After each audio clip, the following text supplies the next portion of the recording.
السلام عليكم ورحمة الله وبركاته. الحمد لله الذي شرف الوجود بصاحب المقام المحمود سيدنا ولانا محمد الحامد المحمود صلى الله عليه وعلى آله وصحبه وسلم، الذي جعل الله سبحانه وتعالى الفرح به هو مجمع للمحامد في الدنيا والآخرة. فالله كما أفرحنا به في الدنيا يفرحنا وإياكم بلقاه يوم القيامة في يوم لا ينفع فيه مال ولا بنون إلا من أتى الله بقلب سليم. Segala puji bagi Allah Subhanahu wa taala yang telah memuliakan semua makhluk dengan keberadaan daripada pemilik maqam yang tertinggi yang termulia, yaitu baginda Nabi Muhammad sallallahu alaihi wasallam. Salawat dan salam kepada junjungan Nabi besar Muhammad sallallahu alaihi wasallam yang memiliki daripada kedudukan yang teragung, yang terpuji, dan dengan kedudukan beliau mudah-mudahan kita semuanya mendapatkan keberkahan daripada keberkahan beliau. فالزمان الذي عاش فيه النبي محمد هو سيد الزمان، فكل شيء ينسب للنبي محمد هو سيد في جنسه، فالمكان الذي جلس فيه هو سيد المكان، كل مكان سيد ذلك المكان، والبقعة التي ضمت جسده الشريف صلى الله عليه وسلم هي أفضل البقاع على الإطلاق. Semua yang berhubungan dengan Nabi Muhammad sallallahu alaihi wasallam maka dia akan menjadi penghulu, menjadi pada pemimpin dari segalanya. Maka tempat di mana beliau berada akan menjadi tempat yang terbaik, tempat daripada penghulu segala tempat. Dan semua yang berkenaan dengan Nabi Muhammad SAW memiliki kemuliaan sebagaimana daripada tanah debu-debu yang dia menggenggam, memegang daripada jasad Rasulullah SAW, maka tempat itu, tanah tersebut menjadi tanah dan tempat yang paling mulia. والصحابة كانوا أكثر إيمانا من غيرهم لأنهم رأوا النبي محمد بعين المحبة والتعظيم وفدوه بأنفسهم وأموالهم وأولادهم، ولما اعتجنت محبة النبي محمد صلى الله عليه وسلم في دمهم ولحمهم كان إيمانهم أعلى الإيمان. Dan para sahabat Rasulullah SAW mereka adalah orang yang paling cinta terhadap Nabi Muhammad SAW. Mereka melihat dengan mata kepala mereka Nabi SAW dan mereka mengorbankan segalanya, mengorbankan dirinya dan mengorbankan semua anak-anaknya demi Rasulullah SAW. ولهذا سأل النبي محمد صلى الله عليه وسلم سيدنا أبو بكر الصديق ماذا حبب إليك من الدنيا يا أبا بكر؟ فقال حبب إلي من الدنيا ثلاث: الجلوس بين يديك، والنظر إليك، وإنفاق المال عليك، من قوة ارتباطهم، لأن النظر في وجه النبي محمد صلى الله عليه وسلم أعظم عبادة وأعظم لذة في هذه الدنيا هي رؤية النبي محمد صلى الله عليه وآله وصحبه وسلم. Ketika suatu kali Rasulullah SAW bertanya kepada sahabat Abu Bakar As-Siddiq, Rasulullah mengatakan, apa yang paling engkau cintai di atas dunia ini wahai Abu Bakar Siddiq? Kemudian Sayyidina Abu Bakar Siddiq menjawab 3 perkara. Yang pertama adalah melihat kepada wajahmu ya Rasulullah. Kemudian yang kedua duduk di hadapanmu. Kemudian yang ketiga adalah menyedekahkan, memberikan harta untukmu ya Rasulullah. Melihat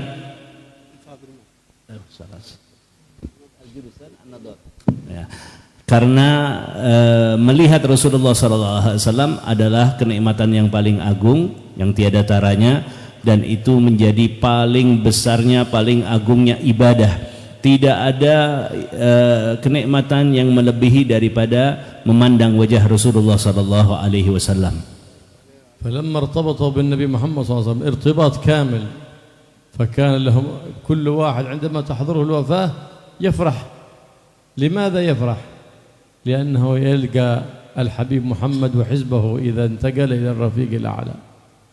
ولا يشتاق الإنسان إلى الجنة إلا لأنه يشتاق إلى النبي محمد صلى الله عليه وآله وسلم، كما قال الحبيب علي حبشي: من جنة ما شاقني من وصفها إلا لكون الحب فيها خيما. الحب هو المحبوب الأعظم عند الإله الأكرم محمد صلى الله عليه وآله وسلم. Ketika keikatan kecintaan itu begitu kuat, maka para sahabat mereka merasakan kenikmatan ketika mereka menghadapi kematiannya, sakaratul maut. Mereka bisa berjumpa, melihat daripada Rasulullah sallallahu alaihi wasallam, bisa berjumpa dengan Rasulullah sallallahu alaihi wasallam dan dengan para pengikutnya, dan mereka tidak merasa ada yang lebih mereka rindukan daripada Rasulullah sallallahu alaihi wasallam, sebagaimana yang dikatakan oleh Al-Habib Ali bin Muhammad Al-Habsyi di dalam salah satu qasidahnya. Beliau mengatakan, sungguh surga tidak membuat aku rindu kecuali karena adanya hib, yaitu kekasih yang paling agung, yang paling mulia, yang paling dicintai, yaitu baginda Nabi Muhammad sallallahu alaihi wasallam. Karena beliau ada di dalam surga, berdiam di dalam surga, maka membuat aku rindu untuk bisa masuk ke dalam surga. لما حضرت الوفاة سيدنا أبو بكر الصديق رضي الله تعالى عنه وأرضاه اشتاق للنبي محمد صلى الله عليه وسلم، فقال: إذا خرجت روحي وحملتم جنازتي فأنا أريد أن أدفن عند رسول الله صلى الله عليه وسلم إن أذن لي رسول الله. وكيف نعرف إذن النبي محمد صلى الله عليه وسلم؟ قال: إذا غسلتموني وكفرتموني وصليتم علي فاذهبوا بي إلى حجرته الشريفة، وكانت مغلقة بالأقفال، فإذا وقفتم على بابه فقولوا: السلام عليك أيها النبي ورحمة الله وبركاته. وأبو بكر يستأذن في أن يدفن بجانبك، فإن أذن فادفنوني وإن لم يأذن فلا. فقالوا: كيف نعرف أن رسول الله أذن أو لم يأذن؟ قال: إذا فتح الباب من غير أن يفتحه أحد فذاك إذن، وإلا فردوني إلى البقيع. فلما وقفوا وسلموا فإذا الباب ينفتح حتى سمعوا من المنادي يقول: اشتاق الحبيب لحبيبه. Ketika Sayyidina Abu Bakar As-Siddiq, beliau ketika hendak wafat dalam sakaratul maut, ya, beliau merindukan Rasulullah sallallahu alaihi wasallam, sehingga beliau berpesan kepada sahabat yang lainnya bahwasannya jika aku mati nantinya, maka kuburkanlah aku di dekat daripada Nabi Muhammad sallallahu alaihi wasallam, dan jika dia mengizinkan aku, maka kuburkanlah aku di situ. Kemudian para sahabat yang lainnya mengatakan, bagaimana kami akan meminta izin kepada Rasulullah? Ya, kemudian Sayyidina Abu Bakar Siddiq mengatakan, jika aku sudah mati, kalian mandikan aku, kalian kafani aku, kemudian kalian sudah sholati aku, maka bawalah jenazahku ke hadapan Rasulullah sallallahu alaihi wasallam dan mintalah izin kepada beliau. Kemudian mereka bertanya, bagaimana kami mengetahui bahwasanya Rasulullah mengizinkan engkau?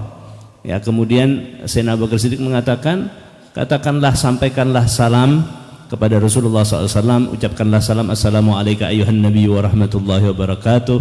Ya, sahabatmu Abu Bakar Siddiq meminta izin untuk bisa berada di sampingmu.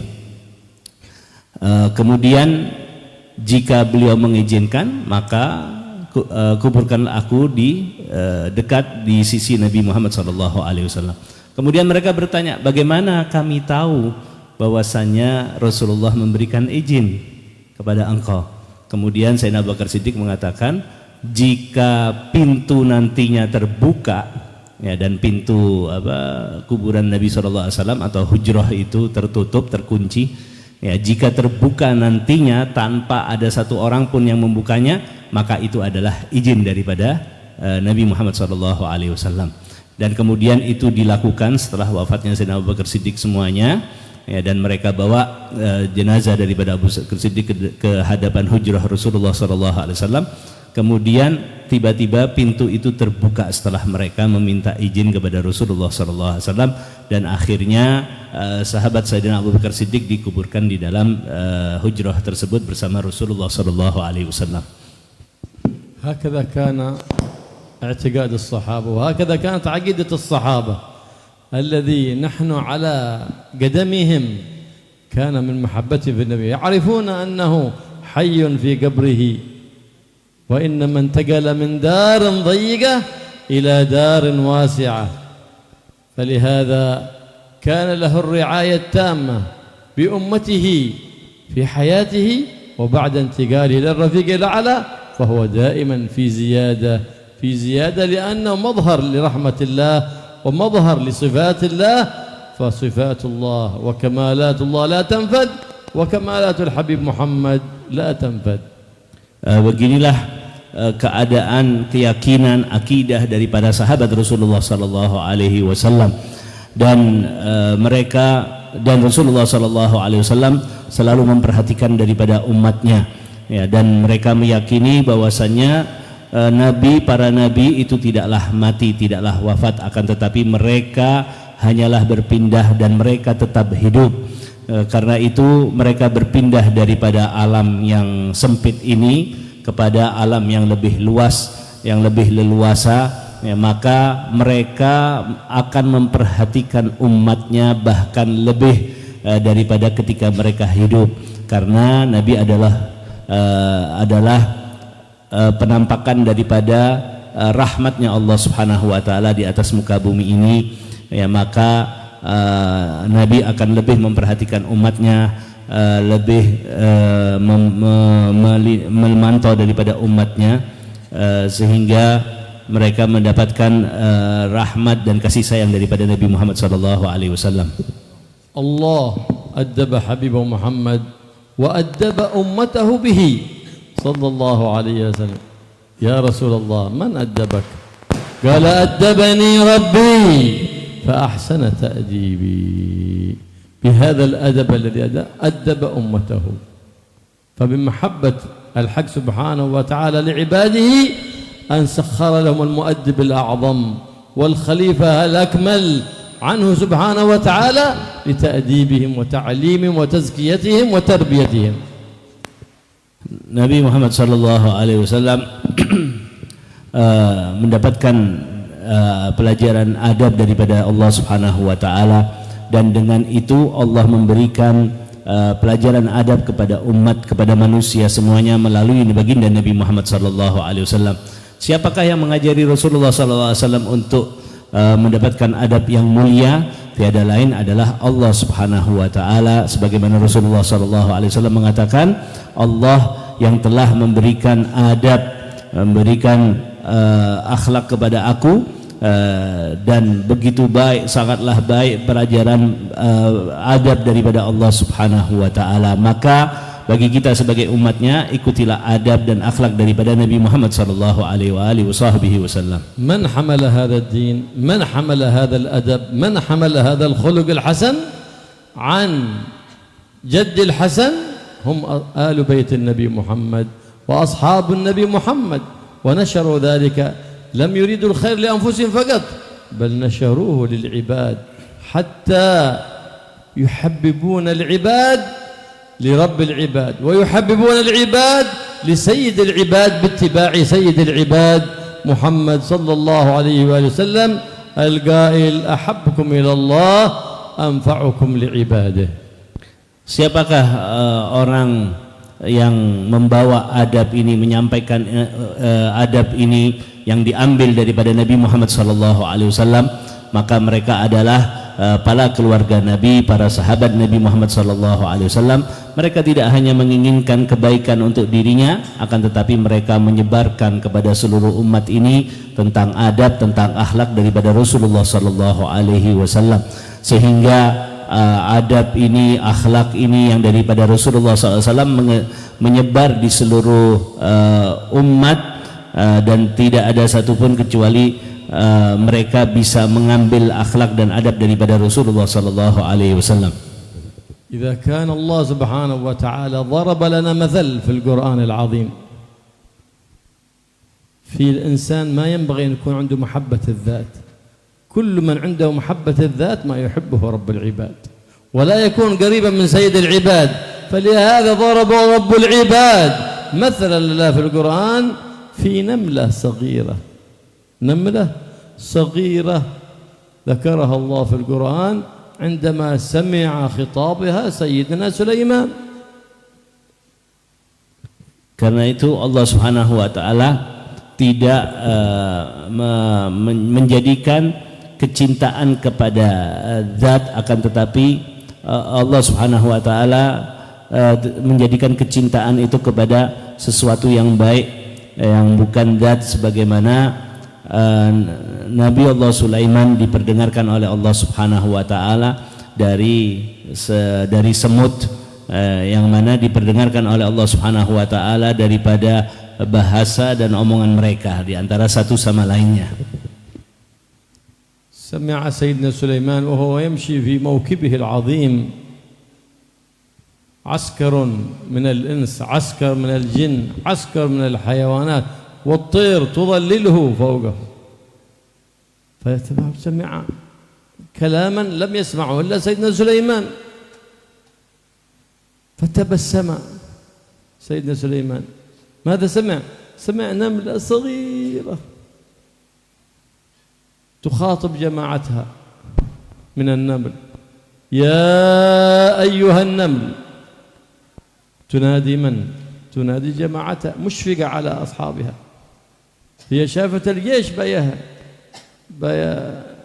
بيؤذيهم، ما تهرب لنفسها، لكنها أرادت النجدة لأصحابها. يا أيها النمل ادخلوا، تأمر أصحابها ادخلوا مساكنكم. ليش؟ لا يحطمنكم سليمان هو وجنوده. سليمان وجنوده من ايش يسوي؟ قال سليمان بيحطمكم. والحطم ما قال سليمان بيقتلكم، قال بيحطمكم، لأن النمل أجسام مثل الزجاج، والزجاج يحطم ولا يقتل. لا يحطمنكم سليمان وجنوده. ثم طلبت العذر لسيدنا سليمان، قال وهم لا يشعرون.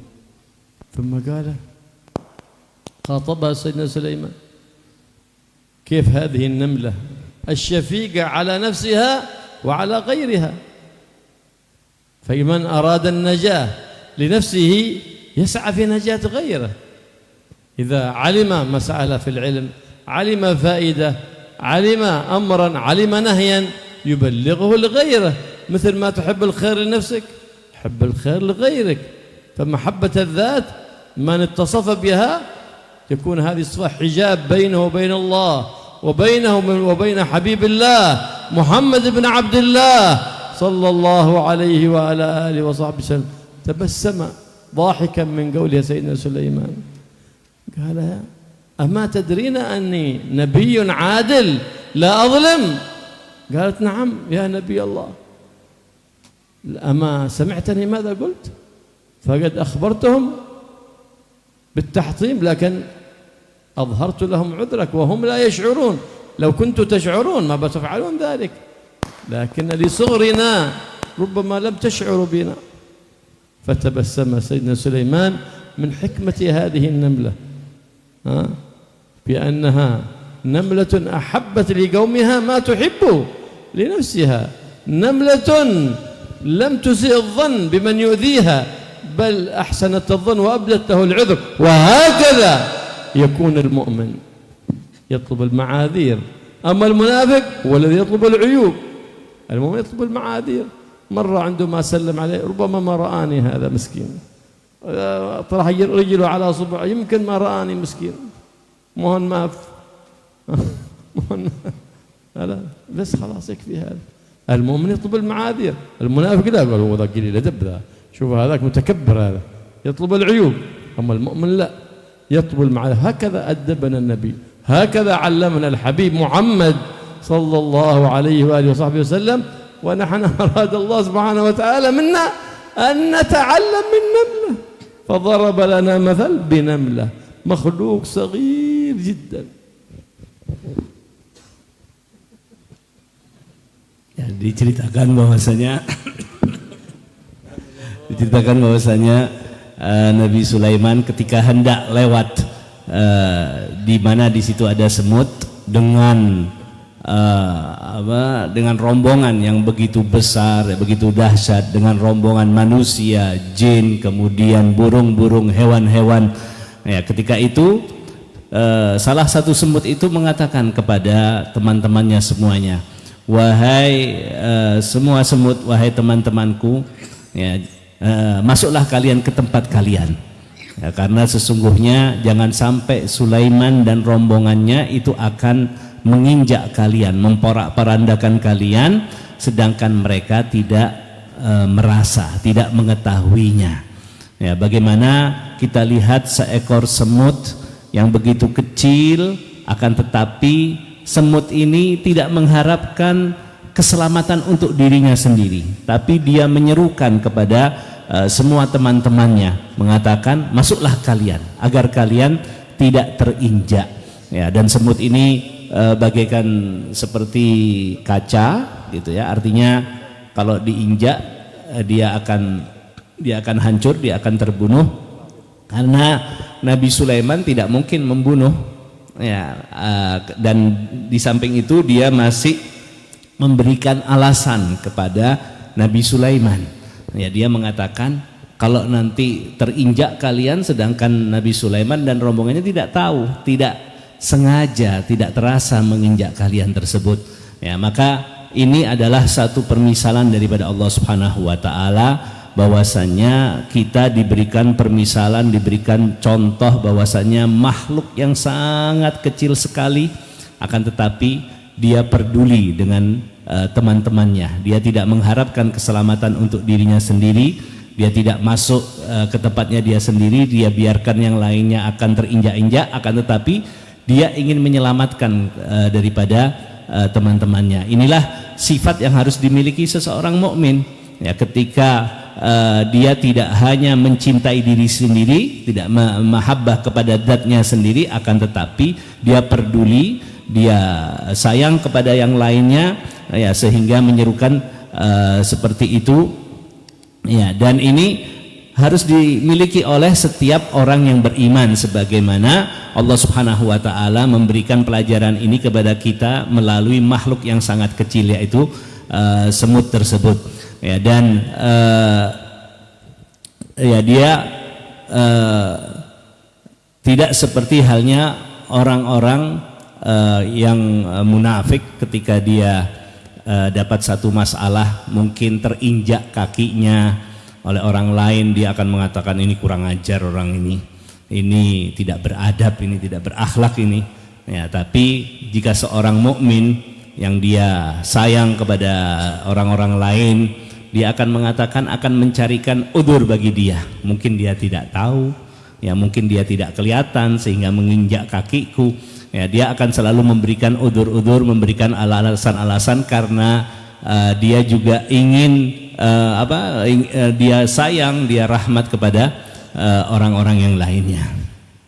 Man ahabba as-sa'ada li ghairihi a'taha Allah as-sa'ada, wa man ahabba al-khair li ghairihi a'taha Allah al-khair, wa jama'a al-khair kulluh man ahabba al-khair li kulli an-nas a'taaka Allah al-khair kulluh. فلهذا علمنا النبي محمد صلى الله عليه وسلم دعاء في من كثر همه وزاد غمه، كثر حزنه وزاد همه، علمنا دعاء حتى يتحول ذلك الهم والترح إلى فرح. فقال إذا كثر همك وزاد حزنك فقل اللهم أنت ربي لا إله إلا أنت، فقل اللهم إني عبدك وابن عبدك وابن أمتك ناصيتي بيدك ماض في حكمك عدل في قضاؤك أسألك بكل اسم هو لك سميت به نفسك أو أنزلته في كتابك أو علمته أحدا من خلقك أو استأثرت به في علم الغيب عندك أن تجعل القرآن العظيم ربيع قلبي ونور بصري وجلاء حزني وذهاب همي. يتحول ذلك الحزن ذلك الهم إلى فرح وسرور ببركة الحبيب محمد بدر البدور صلى الله عليه وآله وصحبه وسلم. Ketika seseorang menginginkan kebahagiaan untuk orang lain, maka dia akan mendapatkan kebahagiaan untuk dirinya sendiri. Ketika seseorang ingin mendapatkan kebaikan, dia menginginkan kebaikan untuk orang lain, maka dia akan mendapatkan kebaikan juga untuk dirinya sendiri.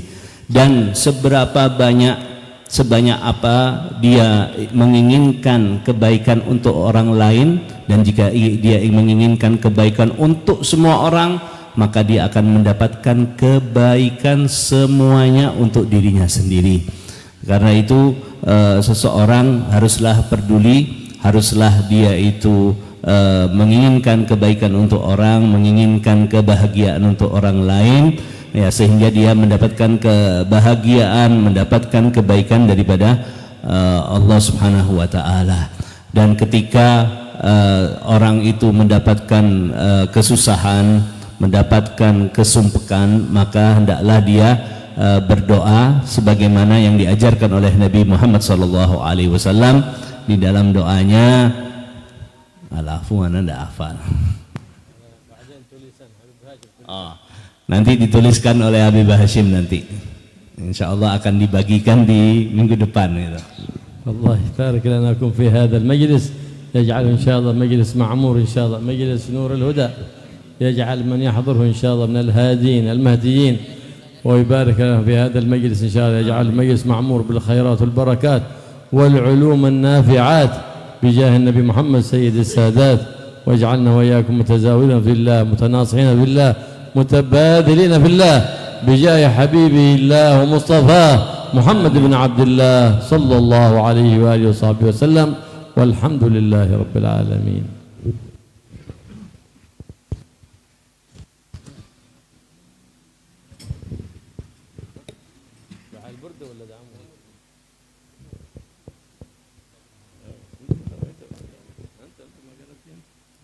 أنت ما قرأتي؟ أي ما قرأتي أنت قرأت ها أنت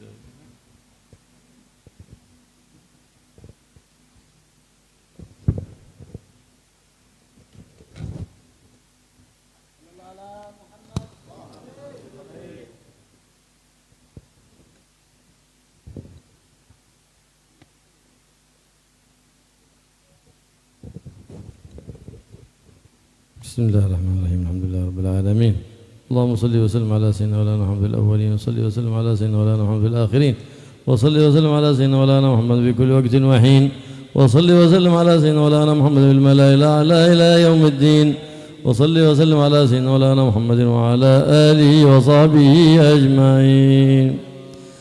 من كريم الجود نرجو نظرة تصلح الأحوال حتى نسعد يا الله في الحياة نمنح المرجو من خير ربي مستمرا أبدا وختام العمر يأتي حسنا في ثبات وصلاح واهتداء لا نرى المكروه فينا أو نرى فتنة أو محنة أو شردا رب حقق حبنا في المصطفى وامنح الإخوان دوما مددا واهدنا يا رب لليسرى هنا وكذا الأخرى نوافي الموعدا في سلام وأمان دائم في ذرى الفردوس حيث الشهداء يا إلهي ومليكي سيدي كلنا في كل حال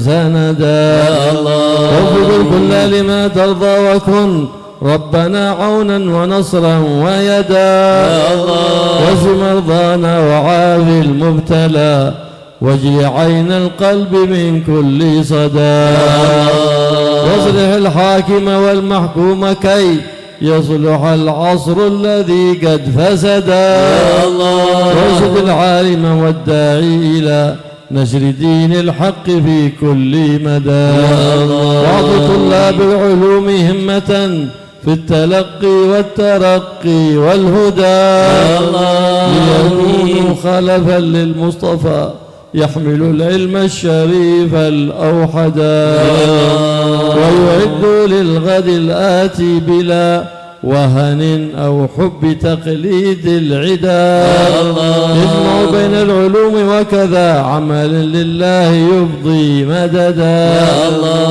آمين. ربنا نحن العصاة فاهدنا واغفر الأوزار واستر ما بدا واحمنا من شر نفس وهوى ومن الشيطان مع الدنيا الردى وحيما قد فات من تاريخنا وأعد للدين ما كان ابتدى من زمان سلفي صادق يجمع الكل على دين الهدى رب واجمع أمة مرحومة تحت ظل الشرع فالشرع هدى يسع الحاضر منا كل ما وسع الماضين ختما وابتداء رب ضاقت فرج الكرب على أمة التوحيد فالخطب غدا رب ضاقت فرج الكرب على أمة التوحيد فالخطب عدا وانزل الغيث ابتداء كرما منك يا من يمنح الخير ابتداء واسق ما قد مات من أراضينا تزدهي بالرزق خصبا رغدا واختم العمر بإيمان لنا وثبات واجعل التقوى ردا ومديحي في الحبيب قربة أبتغي الرضوان والصفح غدا وأرى وجه الحبيب راضيا في حياتي ومماتي مسعدا وختام الوصف صلى ربنا كل حين وسلام سرمدا يبلغ المختار هادينا إلى كل خير وهو بالحق حدا وعلى آل وصحب نشروا شرف الإسلام فازدادوا هدى ولتجدد همة الأتباع في منهج الدعوة يمضوا سعدا صادقين مخلصين كلهم يحملون الهم هما واحدا واجزل من حالنا يا سيدي أنت أهل الفضل دوما أبدا بفضل والعلي سبحان ربك رب العزة عما يصفون وسلام على المرسلين والحمد لله رب العالمين. إن الله وملائكته يصلون على النبي يا أيها الذين آمنوا صلوا عليه وسلموا تسليما اللهم صل وسلم بارك عليه الصلاة والسلام عليك يا سيد المرسلين الصلاة والسلام عليك يا من أرسلك الله رحمة للعالمين الصلاة والسلام عليك يا من أرسلك رحمة للعالمين وسلم تسليما كثيرا ورضي الله تعالى عن صحابة رسول الله أجمعين وآل بيت الطيبين الطاهرين آمين. سبحان ربك وسلام على المرسلين والحمد لله رب العالمين. سر الفاتحة.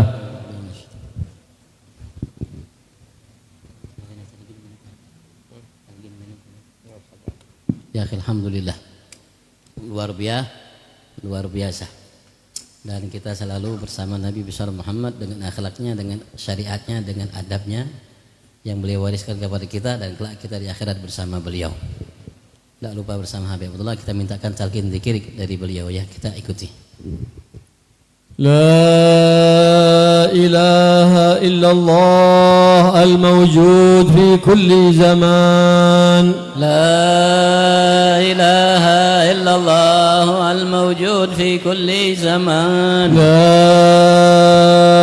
إله إلا الله المعبود في كل مكان لا إله إلا الله المعبود في كل مكان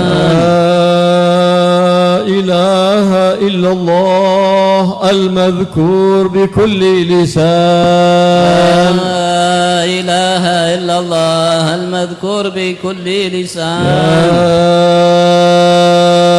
إله إلا الله المعروف بالإحسان لا إله إلا الله المعروف بالإحسان لا إله إلا الله كل يوم هو في شان لا إله إلا الله كل يوم هو في شان لا إله إلا الله الأمان الأمان من زوال الإيمان لا إله إلا الله الأمان الأمان من زوال الإيمان ومن فتنة الشيطان ومن فتنة الشيطان يا قديم الإحسان يا قديم الإحسان كم لك علينا من إحسان كم لك علينا من إحسان إحسانك القديم إحسانك القديم يا حنان يا يا منان حنان يا منان يا رحيم يا رحمن يا رحيم يا رحمن يا غفور يا يا غفار غفور يا اغفر غفار لنا وارحمنا اغفر لنا وارحمنا وأنت خير الراحمين وأنت خير وصلى الله الراحمين تعالى على سيدنا محمد وصلى الله تعالى على سيدنا وعلى محمد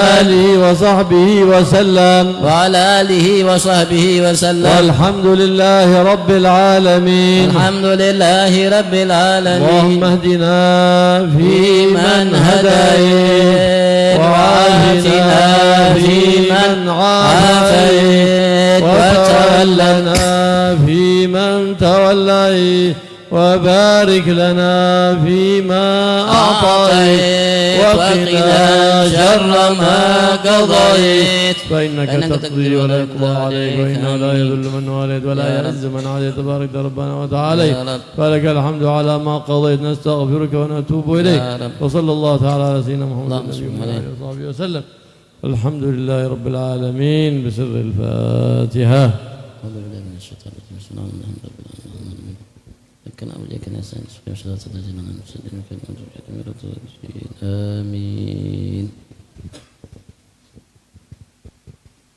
تقبل الله منا ومنكم منا ومنكم تقبل يا كريم